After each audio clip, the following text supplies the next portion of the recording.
No Saúde em Dia de hoje, nós vamos falar sobre diabetes. Você vai conhecer mais sobre essa doença crônica por meio da história do Caio, que aos 22 anos foi diagnosticado com diabetes tipo 1.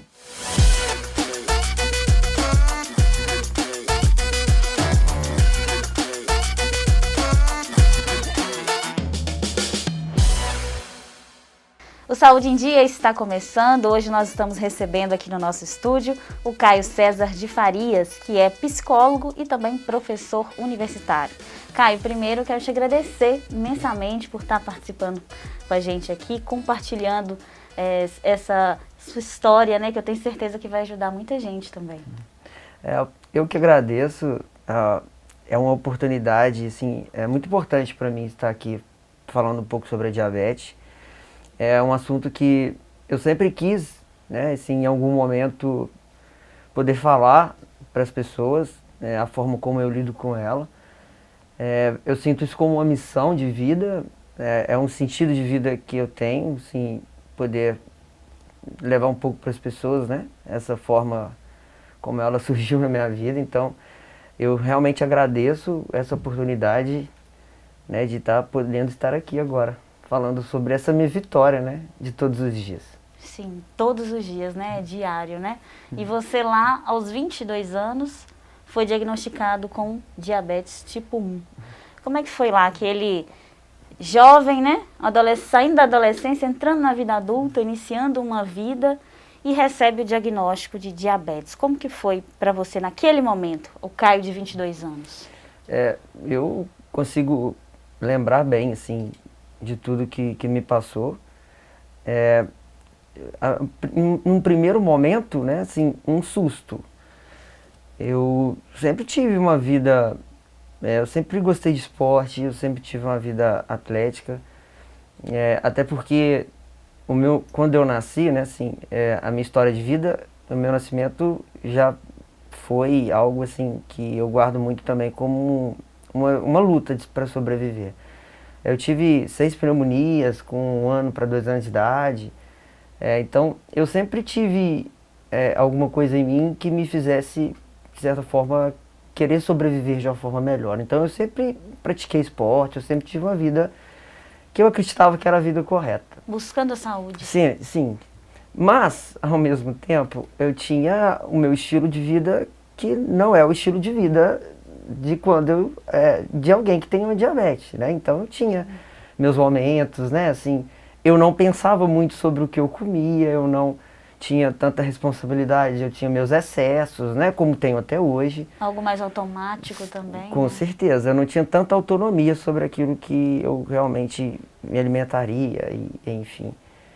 E aos 22 anos, então eu vivendo no auge, assim, da minha juventude, né? Assim, malhando, comendo de tudo, eu faço um exame de rotina. Então, na verdade, eu não tive, assim, sabe, algo assim muito sintomático da diabetes. Se eu tive, eu não sabia, né? E ao fazer o exame, foi detectado a minha glicose de jejum, na época estava 280, 290. E eu não tinha muita noção, né, assim, disso, eu não sabia o que era. Eu sempre escutei falar da diabetes, muito mais a diabetes tipo 2, né? E acabei não tendo muita noção. E aí, mostrando meus exames para minha mãe, ela assustou. E a gente foi ter o primeiro contato com o médico, né? Assim, nossa, não é normal, 280, né? O padrão aí seria 90 de jejum, né? Por aí. E o médico é diabético, né? Então, assim, nesse primeiro momento eu já tive a notícia que eu era diabético. E a gente sempre tem esperança de que possa não ser, né? E então, assim, a partir daquele momento, meu mundo meio que desaba, assim. Tem esse momento da negação, né? Muito, né? Aliás, a negação ela até vem um pouco depois, né? No processo de luta. O meu, por exemplo, veio a revolta. Então, naquele primeiro momento, você pensa... Porque comigo, né? 22 anos, jogando bola, malhando, fazendo tudo eu. Então, foi assim, esse início foi um baque muito grande na minha vida, né? Muito desespero, né? Assim, a família acaba também entrando muito no processo, Eu sempre falo sobre isso, a diabetes me ensinou muito isso, a família adoece junto, sabe? Então, assim, tem todo um processo de luto que é vivido em comunhão naquele momento. E assim, esse início foi assim, foi difícil, foi desafiador, passava pela minha cabeça, mas como é que eu vou poder fazer o que eu fazia? Né? A gente tem muito apego, né, assim, às coisas materiais, ao que a gente fazia, né, assim, sem, no entanto, imaginar que pode ser muito melhor. Mas naquele momento era como se eu estivesse perdendo um pouco da minha história, né, assim, do que eu fui, do que... E foi assim esse primeiro momento, sabe? Você falou aí dessa questão do luto, né? É uma mudança muito grande ali, é uma vida que você não vai poder seguir mais, né? É uma nova vida. Uhum. Exatamente. Eu não vou poder mais sair, eu não vou poder mais beber, eu não vou poder mais, né, nesse primeiro momento a gente pensa nisso, pelo menos eu, foi a minha história, né, então assim, seria esse assim, um pouco desse luto, né, e outra coisa, você sente naquele momento a finitude, né, você entende que porque a gente sabe teoricamente, mas muitas vezes a gente não vive compreendendo que há a gente final. Esquece, né? A gente esquece que a gente vai morrer. Só que aos 22 anos você tem uma diabetes, diabetes tipo 1, né? Aí tem que tomar insulina. Aí você começa a entender que você não é para sempre. Sim. Então isso é uma marca também muito grande. Assim, eu realmente não sou para sempre. Né? Ultrapassa o campo da teoria, você começa a viver aquilo. Sentir no corpo. Sim, até porque é uma inflamação dos órgãos, né? Se você não cuidar, o açúcar que deveria entrar para a célula, ele vai para outros órgãos. Então você tem várias situações, né, que não tratadas. O diabetes ele vai acarretando, vai inflamando os órgãos, por exemplo, o rins, né? E outros vários. Então é um momento de choque. Que depois, acho que vai ter um momento pra gente falar disso também, vai se transformar na minha história de vida numa valorização do presente que eu nunca imaginei que eu poderia vivenciar. Essa diabetes, que no início foi um luto, vai se transformar no meu grande motivo de viver. De verdade, assim. Tudo se justifica a partir, assim, olha, eu preciso viver com qualidade de vida, porque agora eu entendo que eu tenho algo que, se eu não cuidar, né, vai talvez tirar minha possibilidade de viver as coisas que eu quero. Então, no futuro, isso virou muito. Você já falou uma coisa muito interessante aí, que no seu caso, na sua história, você não teve o sintoma, né? Você não teve os primeiros sintomas ou algo que fizesse sentir algo no seu corpo, né? Isso é muito interessante para todos nós, né? Ter consciência disso, né? Assim, é delicado falar, pensar dessa forma, como você está dizendo. Talvez eu até tenha tido sintomas, né? Porque existem sim os sintomas. Mas talvez minha glicose já estava tão alta que eu acostumei com aquilo. Né? Então, por exemplo, se eu bebia muita água, eu sentia muita sede, eu urinava muito, que são características da glicose descompensada, né? Mas, como eu já vivi isso há algum tempo, que ela já estava descompensada há algum tempo, não foi isso que me levou ao médico, né? Estou dizendo qual foi a minha realidade, não foi isso. Mas hoje eu consigo associar que talvez tinha algumas situações, né? Obviamente. E aí, como é que foi? Você recebeu o diagnóstico e qual que foi a primeira coisa que aconteceu, a primeira mudança na sua vida? O açúcar, né? E aí você começa a descobrir que muitas coisas, que tudo vira açúcar, que o carboidrato, que o pão, que a massa. E aí você, pronto, ali você começa a ter alguém para cuidar. Naquele momento ali que eu comecei a entender o que era diabetes, eu fui ao médico, ali eu comecei a entender que eu já não podia mais comer de tudo. Eu tinha que comer aquilo que me fazia bem. Né? Eu teria de me alimentar daquilo que me fazia bem. E os excessos nunca são, né, são saudáveis. Sim. Então esse foi o primeiro impacto, assim, alimentação. Porque estava tudo muito associado à alimentação, né? Sim. Vamos fazer isso, vamos comer. Vamos comer. Vamos comer. E isso impacta diretamente no social também, né? Total. Né? Um encontro com um amigo, vamos comer. Uma reunião de trabalho, tem sempre um cafezinho, tem sempre um biscoitinho e tal. Sim. Então isso foi a primeira situação. Duas situações que aconteceram assim, em conjunto. A questão da alimentação e da insulina. Que também foi um choque muito grande para mim, assim. Mas como assim? Eu vou ter que tomar injeção todos os dias? Eu vou ter que aplicar na minha pele, no meu corpo? Né, assim, esse corpo que abriga a minha alma, né, assim, vou ter que colocar uma agulha aqui todo dia. Então isso foi muito forte. Imagino. Foi uma dificuldade para mim aceitar isso aí, aceitar minhas limitações. Não preciso disso. A insulina, né, é uma coisa muito ligada às limitações humanas mesmo. Condições humanas. É. Caio, eu quero que você fale um pouco mais pra gente sobre essa sua relação com a insulina, também essa questão social, mas a gente vai deixar para falar sobre isso no próximo bloco. Daqui a pouco a gente volta com mais história aqui do Caio.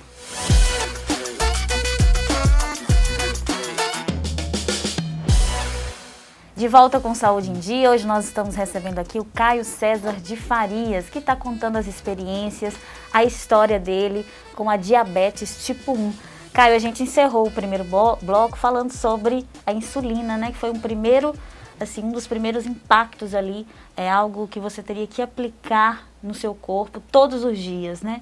Fala mais pra gente sobre essa sua relação aí, como é que foi as primeiras aplicações, você se lembra da primeira? Como é que foi Lembro, isso? Assim, não sei se eu lembro muito da primeira, mas eu lembro muito como que ela entrou, né? Eu tinha muito medo, o medo de ter que me limitar a um medicamento, né? Assim, e um pouco me assustava um pouco também, assim, o fato de ter que todo dia ter que tomar uma agulhada, né? Porque é uma agulha. Mas, por exemplo, uma coisa que eu sempre acho importante, né, dizer sobre isso, eu tomo insulina, por exemplo, a minha insulina ela é basal, é Lantus, né? Então essa insulina ela se toma no período da manhã. Então você toma ele no período da manhã e ela cobre ao longo do dia, né? Por isso você fala insulina basal, que ela é chamada Lantus, né?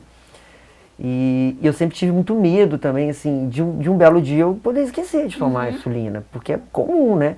Algo que vira um hábito na sua vida. Eu, por exemplo, acho que tenho aí 12 anos, estou com 33, 11 anos, vai fazer 12 anos que eu descobri a diabetes. Então, põe aí. Isso todos os dias em 11, 12 anos. Então, assim, é algo também que sempre me preocupou, assim, será que eu vou dar conta? Será que isso não vai ser muito chato e todo dia, né? E uma coisa boa, assim, que o meu dia só começa depois que eu tomo insulina, assim. E isso é um pouco de consciência. Acho que, se eu pudesse resumir em uma palavra, o que a diabetes me trouxe de mais especial, seria me tornar uma pessoa mais consciente, mais responsável sobre o meu destino, sobre as minhas escolhas. E todo dia eu escolho tomar insulina. Todo dia eu escolho tomar insulina. E eu não esqueço, porque realmente todo dia eu escolho tomar insulina. Você aí está escolhendo a sua saúde nesse momento, Sim. você está escolhendo o seu corpo, você dando prioridade a você, né? A sua qualidade de vida, né? Sim, cara. E eu penso, né, assim, eu vejo a nossa geração, acho que talvez já há algum tempo, mas as pessoas sempre no automático, sabe, assim, eu não estou aqui julgando uma geração, eu estou dizendo o que eu percebo, né, um automatismo muito grande, né, seguir a manada, né, assim, e aí quando essa diabetes, por exemplo, na minha vida, é um momento que você começa a falar assim, peraí, eu preciso olhar um pouco para mim, né, assim, o que eu estou comendo, de que forma que eu estou acordando, né, para que eu existo, são perguntas existenciais, assim, Sim. que a diabetes me trouxe. Viver o meu presente, o meu dia, sabe, sair um pouco dessa loucura, dessa correria de produção, e acho que a diabetes me trouxe isso tudo. E a insulina, né, nesse caso, por que eu não esqueço? Porque todo dia ela é especial, todo dia ela me mantém vivo. E para mim custa muito caro perder um minuto da vida. Porque eu amo minha vida. E eu quero viver muito, muito o tempo que for necessário. E é assim que eu lido com a diabetes. É um casamento para mim. Sabe? Eu preciso entendê-la. Né? Eu não a nego, né? Mas eu também não vivo dela. Ela está aqui. Caio, e hoje, assim, durante todos esses anos, como que é de fato conviver, né, com a diabetes. E hoje você tem uma vida normal? Então, assim, vou dizer, assim, de uma forma muito sincera, assim, sem querer ser hipócrita ou nada disso. Mas eu não consigo imaginar minha vida hoje sem ter diabetes, assim. Por quê? Porque eu sou muito grato com a minha vida, assim, de verdade mesmo. Eu sou um cara muito feliz com o estilo de vida que eu levo. Meu trabalho, dentro de casa, a minha relação com o esporte, assim, que eu me entrego mesmo, assim. E acho que sem diabetes eu não... Acho não, né? Assim, provavelmente eu teria tomado outros caminhos. Então, essa sua pergunta, como é que você vive com a diabetes hoje, da melhor forma possível. Ela me complementa, assim, sou muito feliz do jeito que eu sou, assim, com ela, sabe? É um cuidado. Vou fazer um exemplo aqui de quem da minha idade já tá ficando velha. Não tinha aquele joguinho do Tamagotchi, né? Que você ficava alimentando um dinossauro? Sim, a vidinha, tinha vida. Só que você alimenta a sua própria vida, que deveria ser assim. E uma coisa boa também, como eu cuido da minha diabetes, eu acabo evitando outras doenças, né? Por exemplo, por exemplo, assim, existem várias situações que uma alimentação desregrada ela vai causar ao longo da vida, né? Em todos nós. Então, assim, ser diabético e cuidar da diabetes acabou me ajudando para ter uma qualidade de vida muito melhor. Eu tenho uma qualidade de vida muito melhor hoje do que eu tinha antes. Sem dúvida alguma, sem dúvida alguma. Você falando assim, você transmite muita consciência e presença, né? De saber o que você está colocando para dentro do seu corpo, né? Tem alguma coisa que antes você gostava muito de fazer e hoje você não pode mais, mas você entende ou você teve que adaptar algo nesse sentido? Assim, não tem aquelas perguntas assim que às vezes a gente faz assim, aí pergunta pra alguém que te conhece muito no programa, né? Qual comida que ele mais gosta, né? Isso. Não, se você quiser acertar a minha, você vai falar banana terra com pasta de amendoim. Ou batata doce. Ou ovo. Eu amo o que eu como. Que são os alimentos, né, da minha dieta. É o alimento da minha dieta. Que me nutre. Tem uma frase que é muito legal, né? Que nós somos o que a gente come, né? Sim. E tudo muda, né? Pensamento muda, corpo muda, alimentação é o combustível mesmo. Então eu gosto muito a banana terra, por exemplo, que aí ela tem que ser cozinhada, né? Eu como ela assim. Aí cozinho e depois eu coloco uma canela, eu coloco uma aveia. Eu amo. Não pode faltar banana terra. E nessa, então, a gente inverte a pergunta, né? Tem o que você fazia e não faz mais. Na verdade, é o que você faz agora que te agrega, né? Por causa da diabetes. Né? Sim, exato. Eu não sei te dizer qual que é assim, eu acredito que isso tudo que me move, talvez o sentido maior de tudo dar tão certo assim na minha vida, talvez seja realmente os meus motivos para viver, né? Assim, querer estar com a minha família, as relações significativas que eu tenho, querer aproveitar a beleza de viver, querer ter liberdade, né? Eu gosto de viajar, eu gosto de conhecer pessoas. Então acho que todos esses motivos para viver de certa forma me faz gostar de tudo que a vida de certa forma colocou para mim. Mas não de uma posição passiva, assim, entende? Assim, a vida me proporcionou isso, seria o que a gente pode chamar de factual, né? Os fatos são esses. Mas eu não estou aqui de passagem, assim, né? Eu não sou fantoche. E acho que ninguém é. Então eu escolhi, né, olhar para isso assim, que a vida me deu e ressignificar e me tornar muito melhor, muito mais preparado. Você falou da sua família, tem essa questão da família, dos amigos, né? Que ali não era, você está contando a sua história, mas não é só você que estava vivendo aquilo ali naquele momento, né? Quando você recebeu o diagnóstico, imagino que a sua família ali também viveu intensamente com você aquele processo, né? Aquilo tudo ali, né? De entendimento ali. Você está falando muito bem, você está falando com tanta consciência, mas imagina assim, para, né, sua família também ver tudo isso, como é que foi esse contexto familiar? Sim, o que mais me incomodava quando eu tive a diabetes, assim, no contexto familiar, e que eu vejo que às vezes se repete muito, as pessoas às vezes assim, deixar de fazer alguma coisa que elas queriam fazer, entendendo que você vai ficar chateado. Isso me incomodava muito. Por exemplo, quando eu tinha diabetes, aí eu descobri a diabetes, né?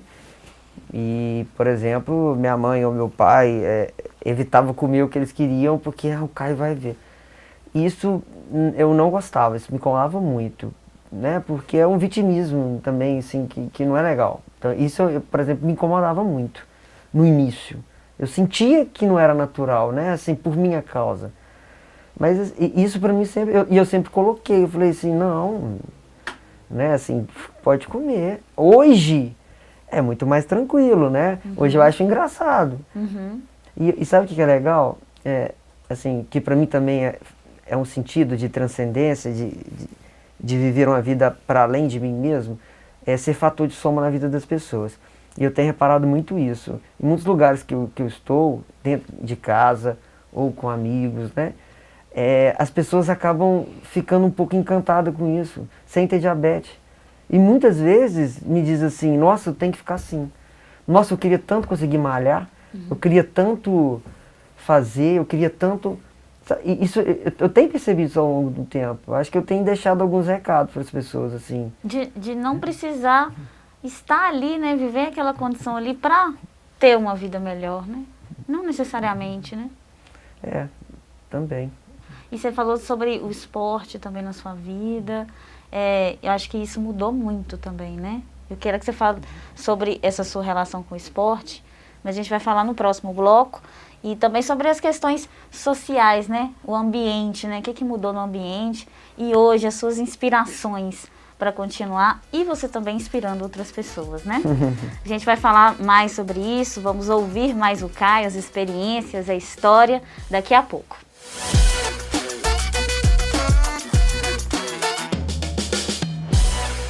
De volta com Saúde em Dia, aqui no estúdio, Caio César de Farias, que é psicólogo, também professor universitário, e está contando para a gente sobre a experiência dele com a diabetes tipo 1. Caio, teve uma mudança aí, né? Uma chavinha virou aí. Não sei se foi assim tão instantaneamente, mas ou uma construção, né? Do jeito da forma que você fala, me parece uma construção, né? E aí você se descobriu também no esporte. Porque você precisava ali, né? Era a sua saúde ali. Sempre na expectativa de buscar saúde, né? A saúde em primeiro lugar. Sim. Teve muitas transformações nesse sentido, né? E eu acho que tudo isso talvez se resuma que a partir desse momento, tudo que né, assim, tudo que mudou em minha vida, mudou por um sentido maior. Então, por exemplo, o esporte, vamos pensar na academia, né? Que é um objeto de desejo de muitas pessoas. Por que eu percebo que muitas pessoas não conseguem manter uma sequência? Porque está buscando talvez alguma coisa que não é tão profunda. Algo mais externo, né? E aí essas coisas têm menos forças. Então, assim, o esporte para mim hoje, ele é um instrumento pelo qual eu preciso, né, passar, é um instrumento que me possibilitará e me possibilita viver melhor. Então eu tenho um sentido por trás disso, que é o sentido de vida, sobrevivência. Então o esporte hoje na minha vida, ele realmente é fundamental. Sim, fundamental mesmo. E através dele eu consigo, né, assim, viver melhor e ter mais consciência do que eu preciso fazer nesse sentido. E a diabetes, assim, eu sempre gosto de falar isso, que é importante. A diabetes, ela tem um tripé, né? Assim, existem três pilares assim, muito importantes no tratamento da diabetes, né? Que é a medicação. Eu acho que é uma responsabilidade, um dever meu colocar isso também, né? Que nós precisamos realmente, né? Da questão médica, né? Nesse sentido. Do acompanhamento, né? Às vezes de uma equipe também multidisciplinar, né? Sim. A educação. Eu acho que isso é um problema do nosso país, né? Assim, a diabetes é uma doença que a cada ano ela se multiplica, né? Assim, tanto a tipo 1 quanto a tipo 2, né? Sim. Mais ainda. Então, educação, né? Então, ou seja, medicamento, educação. O que eu digo como educação? Informação, né? As pessoas, às vezes, são muito mal informadas sobre a diabetes, sabe? Eu não posso fazer aquilo, não posso fazer aquilo, mas posso né, fazer isso. E não é assim, sabe? Eu tenho que deixar de fazer tudo. Não, né? Tudo em equilíbrio, obviamente. Então, esse processo de informação é muito importante. Nós temos, por exemplo, a hipoglicemia, né, que é a queda da glicose. Então, é algo que precisa ser falado. Né? A hiperglicemia, que é esse aumento. Então, tem muitas coisas que é importante a gente ter essa informação. E estilo de vida, né? Que aí eu entraria com esporte, com a prática dos exercícios físicos. Então, assim, de uma forma bem técnica, eu diria que esses 3 pilares são fundamentais para ter uma vida com qualidade, para qualquer um. Sim. Não só para quem tem diabetes, né? Se a gente for pensar, talvez não o medicamento, mas a educação e o estilo de vida para qualquer um. E aí o diabetes que se acrescenta o medicamento, né? E ouvindo você falar aí, eu penso aqui, né, sobre os principais inimigos aí da diabetes, né, da doença em si. Talvez o primeiro tá aí, a falta de informação. Né? Com certeza. Tem gente assim que até hoje, assim, dói ouvir isso, mas tem gente até hoje que acredita que tomar mel é bom para baixar a glicose. Não é assim, não é assim, né? Tem gente que acha que não está comendo açúcar, mas numa refeição do café come 4 pães de sal. E aí não bebe cerveja nunca, não pode beber uma taça de vinho, não pode beber uma cerveja, mas pode comer numa mesma refeição, macarrão, purê e arroz. Então, assim, não esse equilíbrio é muito importante através da informação. Então, acho muito complicado a gente realmente ter um sucesso no tratamento sem ter a consciência disso. Né? Imagino que aí, nesse momento aí, quando você percebe isso, você vai em busca dessa informação, então, né? Você vai pesquisar, você vai entrando. Nesse momento aí, quais foram as ferramentas, né? Os instrumentos que você teve aí que te ajudaram a construir essa nova vida? O que você teve de argumento aí também para construir, né? Então, eu sempre tive meu médico, né, endocrinologista, e aqui em Caratinga até o Dr. Rafael, né, e também tenho acompanhamento com nutrólogo. Então, sim, eu sempre estive em busca de contato profissional nesse sentido, né, isso é muito importante. Além disso, né, assim, obviamente, quando eu digo assim, dessa informação, dessa consciência, eu percebo também que muitas vezes a pessoa com diabetes ela acaba entregando a sua responsabilidade, né, assim, na mão de um outro profissional. No meu caso, além de eu ter, obviamente, esse apoio, eu também comecei a cuidar também da minha vida. Então não é só aumentar a insulina, não é só tomar remédio. É também começar a gerir minha própria vida.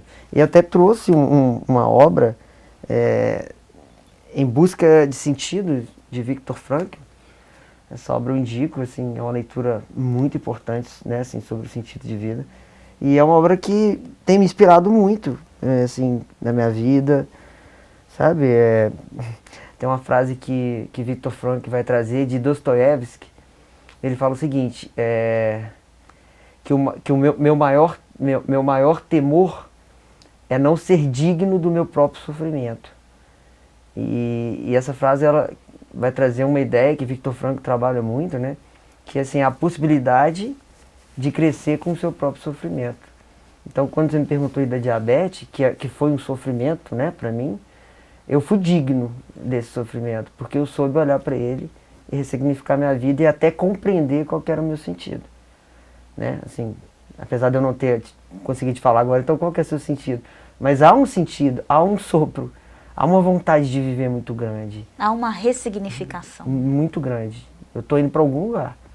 Eu não sei te falar aqui para aonde eu estou indo agora, mas eu sei que eu estou indo para algum lugar. E é autêntico. Tá em mim, mas eu estou indo. E me parece que é um bom lugar. Assim, de cuidado. Sim. E na busca desse sentido também, né, dessa ressignificação, você acaba inspirando, encorajando, né, trazendo esperança também para outras pessoas, né? Muitas que às vezes não vivem a doença, outras que vivem a doença. Eu acho que é uma forma de inspirar, né? De levar essa informação para o outro e incentivar esse outro também a buscar esse sentido, né? Espero ser, né? Assim, espero ser, porque, como eu disse, eu acho que esse sentido, que eu não sei te falar para onde eu estou indo, mas eu acho que ele me diz de ajudar o próximo também, né? De alguma forma, de me ajudar e de ajudar as pessoas, né? Então, tomara que sim, tomara que eu tenha inspirado, né, as pessoas. Eu não tenho como falar muito sobre isso, né? Se eu tô, se eu não tô, eu não tô do lado de lá. Mas, para quem está me ouvindo, né, assim, o público agora, o que eu utilizo nesse sentido é vontade realmente de viver, né? Acho que talvez o que deveria inspirar as pessoas é para que as pessoas busquem aquilo que para elas parecem fazer sentido, como diria o Viktor Frankl, né? Busque o seu sentido, né? Você, dentro da sua profissão, né? Você é psicólogo, você é professor universitário, e dentro da sua profissão você também teve a oportunidade de trabalhar, né? De ter essa experiência também, né? Como é que foi essa experiência? Falando um pouquinho do seu profissional, né? Foi muito legal. Inclusive, assim, tem 2 momentos, né? Eu tive essa primeira oportunidade ainda no início da minha diabetes, já tem alguns anos, que eu tive alguns pacientes, né? Foi até uma parceria com o Dr. Rafael, então eu atendi alguns pacientes diabéticos. E naquela época eu tinha muitos pacientes, muitas crianças, né? Adolescentes que muitas vezes são acometidas da diabetes tipo 1. E eu tive a oportunidade de ver um pouquinho aquelas questões que eu vivi em casa. Quando eu falo da família, né, dessa autoproteção, né, assim, desse cuidado, né, desse luto, eu vivenciei muito isso na clínica, né, assim, a gente percebe como que a família, sabe assim, como que é difícil para a família também aceitar as limitações, né, assim, do filho, como que parece que nesse momento o mundo todo vai acabar. E não é, né? Então eu tive essa oportunidade. E mais recentemente, eu tive também um paciente que sim, foi fantástico. Ele me procurou, numa psicoterapia, mas com uma questão da diabetes. Então ele foi indicado, né, para trabalhar. Obviamente a gente trabalhou muito mais sobre ele do que sobre a diabetes, né? Mas foi muito legal o processo. Essa troca, né? Foi muito bacana. Essa pessoa sentia uma dificuldade muito grande, ele tinha muitos picos de hipoglicemia, né? Que é o momento que a glicose cai, né? E a gente pode até chegar a uma convulsão, né? Então normalmente você fica um pouco inconsciente, né? Assim, tem todos os sintomas da hipoglicemia, que é quando você precisa comer, né? Se alimentar. E ele tinha muitos picos. E nós fizemos um trabalho muito bacana, assim, na terapia. E ele foi chegando à conclusão e também foi melhorando essas questões, que o que faltava para ele era se escutar, muitas vezes. Aí você vê o quanto que as questões humanas, né, elas estão ligadas também a um bom tratamento. Ele não se escutava muitas vezes, por negar. Sim. Então ele não queria comer, ele não queria pedir ajuda, ele não queria falar para ninguém que estava precisando comer alguma coisa, e ele tinha pico severo de hipoglicemia. E ele estava se afastando. Estava se afastando de si, dele mesmo, né? Então, assim, ele começa a aceitar um pouco mais, a enfrentar isso mais, a ressignificar mais. E aí, esses sintomas que outrora, né, não dizia nada, ele começa a perceber, opa, preciso comer. Então, assim, olha como que está tudo muito relacionado, né? Como que ele foi como ele foi criando responsabilidade sobre sua doença. Acho que isso é uma chamada muito importante. Nós precisamos nos posicionar diante disso. Né? Assim, nós somos maiores, né, do que qualquer doença. Tem uma pessoa aqui dentro e a gente deve gerir isso aí. Você não é a doença? Não. De forma nenhuma? Não. Ninguém melhor do que a gente mesmo para nos conhecermos. Sim. Ô, Caio, eu quero te agradecer imensamente por ter trazido essas informações para a gente, seu depoimento, sua história, sua experiência. Acho que é muito importante para todos nós, para quem está nos assistindo, né? Entender um pouco dessa realidade, né? Nos aproximar, que às vezes a gente fica um pouco distante, né? E acho que você trouxe essa aproximação para a gente, para trazer um conhecimento mesmo, né? Como eu disse, eu que agradeço a oportunidade. Valeu muito a pena estar aqui, de verdade. Que bom, fico muito feliz. E seja sempre muito bem-vindo ao Saúde em Dia. Nós vamos ainda bater muitos papos aqui vamos. no programa. Muito obrigada, Caio. Eu que agradeço. Nós estamos finalizando o programa de hoje. Eu quero agradecer a sua audiência, sua participação com a gente. Tem mais conteúdo sobre o tema de hoje, sobre o programa de hoje nas nossas redes sociais. O Instagram é @SaúdeEmDia, UNECTV. Até o próximo programa.